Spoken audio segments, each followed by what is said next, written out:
Hello, thank you all for tuning into this channel today, and thank you all who've subscribed to this channel and continue to share this channel to spread the good education you are getting over here to your friends and people that you think these videos will be relevant to.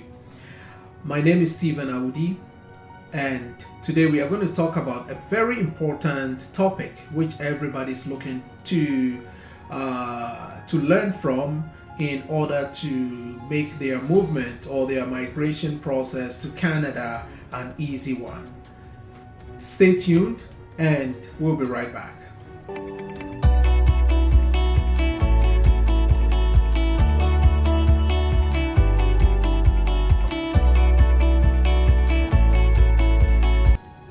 Welcome back. Today we are going to be looking at finding a job in Canada. What is it that you need to do in order to speed up your process? And why is it that some companies or employers who are in Canada finding it difficult to recruit from overseas? And why some of them are hesitant to recruit foreign skilled workers and unskilled workers to Canada? Now, the first thing that you have to take note is that Canada is welcoming foreign skilled and unskilled individuals to come to work in Canada. But that does not mean that they are opening the doors for everybody to come in. There are requirements, there are immigration rules, there are federal rules that both the employer and the person being recruited, which is you, the individuals who are watching these videos, I believe, have to meet before they would allow you to move to Canada. Now let's look at from the employee's perspective, that is you who is coming. Now for you who is either skilled or unskilled, living overseas and wanting to come to Canada, what are the requirements that you need to meet? When I say skilled, what it means is that you've gone to school, you are specialized in certain areas. For example, doctors, teachers, accountants, lab technician, IT specialists, carpenters, all those are skills that people that have gone to school or have gotten licenses or they have documents to prove that they are skilled in those areas. Now, one thing that I keep saying is that the Canadian immigration system, majority of these visas, which falls under the temporary residence visa, when you are submitting an application for this, it is more of documentation. You will not attend an interview. It's only extreme cases where they would invite you for an interview, but majority of the time, their application would go, all the application will be paper-based, that is done online, so you do not have to attend an interview. So when you said you're a skilled person, you would have to submit an evidence, which is a document, a license, education credential, or you completed a school in order for the visa officer or the processing officer to confirm that what you're saying is true. So let's say you are in overseas, you're trying to look for a job. Now, the first website that is federally recognized, that is recognized by the Canadian government, is Jobbank. So when you go to Jobbank, you would choose employee and you would do your search from employee portal. An employer would also choose an employer to advertise their jobs. So when you go to jobbank.com, jobbank.ca, you would find jobs in the areas that you are wanting to use to look for jobs in Canada.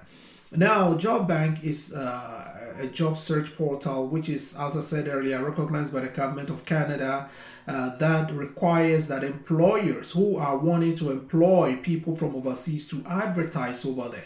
It is not only for people who are living overseas, but Jobbank is also for people who are living internally in Canada, those who are permanent residents, those who are Canadian citizens, or those who are already here also look for jobs over there. So now what do you do to maximize your chances of being selected if you meet the requirements of a particular job that is being advertised? Number one, make sure that your resume, in some countries it is called CV or curriculum vitae, I hope I'm pronouncing it correctly. But a CV is the same. It plays the same role as a resume that is known in North America. Now, make sure that your resume meets the standard of somebody who is looking for a job in Canada. Now, the internet is a vast pool whereby you can get all resources. You can go to Google and look for Canadian resume standard, and then you will look at formats, and then you follow the formats. Sometimes if you have a Word document, a word processor on your computer, you can click on new and then look at new template under Word, and then you search for resumes or CVs, and you will see a whole lot of them, and then you can adjust your CV to match up to that. Now, I noticed that a lot of people who are looking for a job from overseas tend to put on their age, date of birth, marital status, whether they are married, whether they have kids or not. Those things are not relevant, so you remove all those things from it. Make sure that the email address that you provide on your CV or your resume, it's an email address that you check on a constant basis, so that if an employer contacts you for an application you've submitted, they would be able to get in touch with you for you to respond as well. So Jobbank, there is another website that you can look at, that is indeed.ca. All those job portals or websites are there to help people like you to find jobs. Now, when you go on those jobs, just look for the particular job that you search for the particular job that you're looking for. For example, maybe looking for maybe a doc. I would not go with doctors, nurses, and all those, because those are regulated professions. What I mean by regulated profession is that those professions, you need to have a license in order to practice in Canada. You cannot move as a doctor and get a job in a hospital or a clinic and start practicing.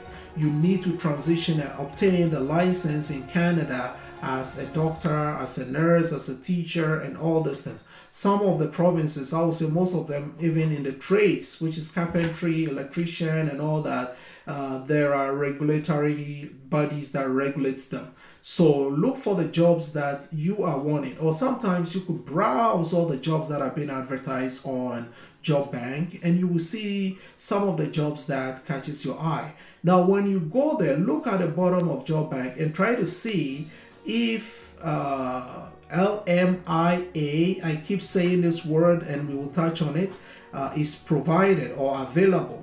LMIA, that is Labor Market Impact Assessment. That is the document the employer needs to be approved, or a positive LMIA, in order to give you work permit authorization to be able to apply for work permit to Canada. So those are the very important things you need to look out for. So when you find a job that meets all your requirements, then you make sure that you adjust your resume or your CV to match to that. Don't just send CVs or resumes to every employer out there.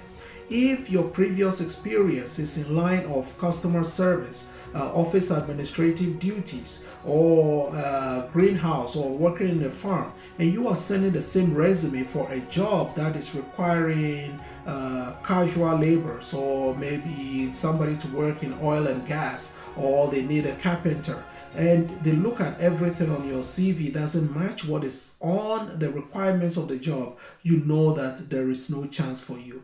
It is better to adjust your CV to match the requirements that they want in a job ad, and send a few and get a higher chance of being invited, than to send thousands of CVs. People will say, I've sent 100, 200, and then you didn't prepare it, and then you don't get any response. That is not good.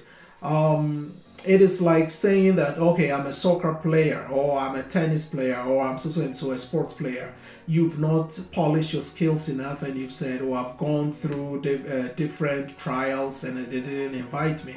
Or I'm a singer, I've gone through different trials and they didn't pick me up. Make sure you do your homework very well. If the employer said they need somebody who has good phone skills, bookkeeping experience, or who can lift 30 to 50 kilograms because they will be working in a laborer position, or somebody who would be able to work standing on their feet for long hours, and you do not have any of those on your CV, then you will know that your chances of being invited for an interview is very low. Now, when you send your CV to the employer, make sure that you indicate that you'll be readily available for an interview through Zoom or through WhatsApp. Most of people right now, due to the pandemic or COVID recently, have started having interviews through Zoom. So if you do not know what Zoom is, I would say this is the time to search what Zoom is. If you're going to do that over on your phone, try to download the Zoom app onto your phone or the Zoom app onto your computer and provide that in your cover letter. This video is a two-part series, so I am tackling that of the employee first because that is why most of you are here. And then in the next series, we'll be looking at what the employer needs to do. And if you find a job and the employer is asking you, I don't know how to invite you or bring you to Canada, what are the things that you could tell the employer to educate them one way or the other to speed up your process of coming to Canada? So that will be in the second series. If you've not already done so, subscribe to this channel as always required in order for me to know that these videos are important and they are providing the education that you need in order to make your movement or your travel to Canada a smooth one. Share to your friends that need it. Click the notification button so that the videos are published, you'll be able to have it. Leave all your comments and I will try as much as possible to attend to them as time permits. So stay tuned for the second part.